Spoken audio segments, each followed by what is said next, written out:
അണ്ണാ രാവിലെ ഇത്തിപ്പുരം പഴിഞ്ഞു കുടിച്ചാലാ നമ്മുടെ പഴങ്കഞ്ഞി എന്ന് പരിഷ്കാരികൾ പറയും. പച്ചമാങ്ങ ഇതൊരു സാധാരണ പഴങ്കഞ്ഞി കടയല്ല, ഒരു ഒന്നൊന്നര പഴങ്കഞ്ഞി കടയാണ്. With lot of items, international, national, domestic chart ചെയ്തിട്ടുള്ള പഴങ്കഞ്ഞിക്കുടിയാണിത്. ഇതെന്തിനാ 10-25 ഐറ്റം ആയിട്ടൊരു പഴങ്കഞ്ഞി കട? ഇതെന്തൊരു പഴങ്കഞ്ഞി സദ്യ തന്നടേ തന്നെ. നീ കണ്ടു നോക്ക്, പൊളപ്പ ഐറ്റമാണ്, അന്യായ സാധനമാണ്. ജീവിതത്തിൽ ഒരിക്കലെങ്കിലും ഇത് നീ കുടിച്ചിട്ടില്ലെങ്കിൽ നീ തീർന്നടേ, നീ തീർന്ന്. ഇപ്പോഴത്തെ ന്യൂ ജനറേഷൻ പിള്ളേരൊക്കെ പഴങ്കഞ്ഞി കുടിക്കൂടെ? പഴങ്കഞ്ഞിയല്ല, ശരിക്കും പഴിഞ്ഞിയാണ്.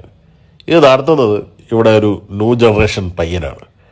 നല്ല വാള പൊരിച്ചതും വാള ഉണക്കമീൻ കരുവാടും ചൂര പൊരിച്ചതും കൊഞ്ചു പൊരിച്ചതും കാന്താരി ചമ്മന്തിയും കപ്പയും സവോള അരിഞ്ഞതും ടൊമാറ്റോ ഉപ്പിലിടും മാങ്ങ ഉപ്പിലിടും, അങ്ങനെ ഒരുപാട് ഐറ്റംസ് ഉണ്ട്. മാങ്ങ കറിയുണ്ട്, ഉണക്കമീൻ ചമ്മന്തി ഉണ്ട്, പിന്നെ ഉപ്പും ഉണ്ട് കേട്ടാ.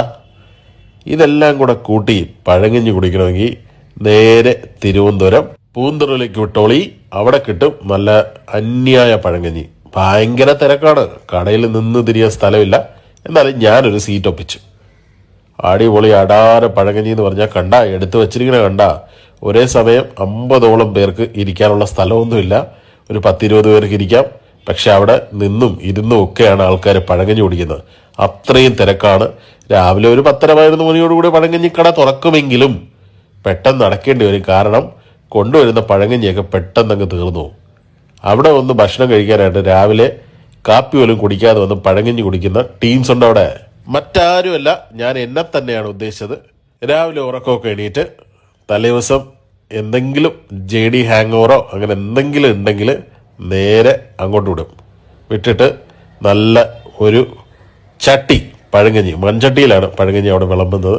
ഒരു ചട്ടി പഴങ്കഞ്ഞി അങ്ങോട്ട് പറയും. പഴങ്കഞ്ഞിയുടെ പുറത്തേക്ക് നല്ല പച്ചമുളക് കീറിയിട്ട മാങ്ങ ഉപ്പിലിട്ടത് ലേശം അങ്ങോട്ട് ഒഴിക്കും. ശേഷം നല്ല മഷി പോലെ ഇളക്കിയ കപ്പ, അതിൻ്റെ പുറത്ത് ലേശം തൈരാവാം കേട്ടോ. ലേശം എന്ന് പറഞ്ഞാൽ ലേശം തൈര് മതി. പിന്നെ കുറച്ച് ടൊമാറ്റോ ഉപ്പിലിട്ടത്, സവാള, മുളക്, പച്ചമുളക് മാത്രമല്ല ഉണക്കമുളക് കിട്ടും. പിന്നെ ഇടിച്ചിട്ട മാങ്ങാക്കറി, അതൊരു സ്പെഷ്യൽ ടേസ്റ്റി ഐറ്റമാണ്. അതവിടുത്തെ പ്രത്യേകതയാണ്. ഇതെല്ലാം കൂടെ ഇട്ടിട്ട് മെല്ലെ കൈ കൊണ്ട് ഞവടണം. ഞവടി എല്ലാം കൂടെ അങ്ങ് ചേർക്കണം. എൻ്റെ പൊന്നണ്ണാ, ഓഹ് അന്യായം അണ്ണാ, അന്യായം. രാവിലെ തന്നെ പോളി സാധനം, ഉള്ളൊക്കെ ഒന്ന് കുളിർക്കും. പിന്നെ ലേശം കാന്താരി ചമ്മന്തി ഇങ്ങനെ എടുത്ത് അതിലോട്ട് മിക്സ് ചെയ്യണം. ഒരു കലക്ക് കലക്കണം, എന്നിട്ട് വീണ്ടും കുടിക്കണം. ഓഹ്, സ്പൈസിനെസ് ഇഷ്ടമുള്ളവർക്കൊക്കെ ഭയങ്കര ഇഷ്ടപ്പെടുന്ന ഒരു സാധനമാണ്. സ്പൈസിനെസ് ഇഷ്ടമില്ലാത്തവർക്ക് ഇഷ്ടപ്പെടും. ഉണക്കമീനൊക്കെ നല്ല വറ്റൽ പോലെ ഇരിക്കും. പിന്നെ അയല പൊരിച്ചതുണ്ട്, പോളി ഐറ്റം കേട്ടോ. അയല പൊരിച്ചത് ഭയങ്കര ടേസ്റ്റായിരുന്നു. പിന്നെ ഇങ്ങനെ ലാമ്പിട്ട് കുടിക്കുക എന്നുള്ളത് നമ്മുടെ ഒരു കീഴ്വഴക്കമാണല്ലോ. സ്വർഗം മാമാ, സ്വർഗം. അപ്പം നിങ്ങൾക്ക് നല്ല അന്യായ പഴങ്കഞ്ഞി കുടിക്കണമെങ്കിൽ നേരെ വിട്ടോ ഇങ്ങോട്ട്. പോളി ഐറ്റമാണ്, ഒന്നും നോക്കണ്ട.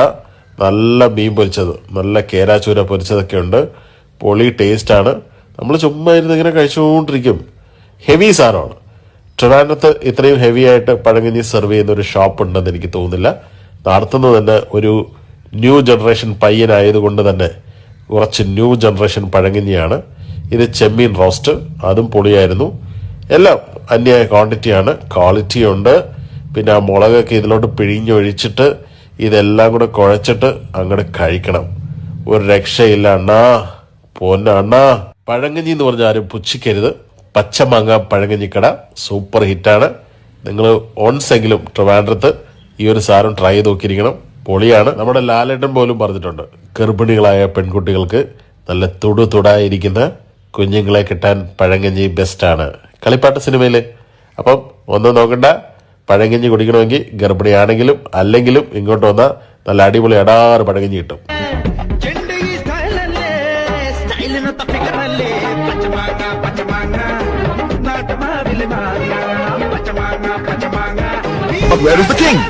ഈ കൂട്ടത്തിലെ കൊമ്പനെ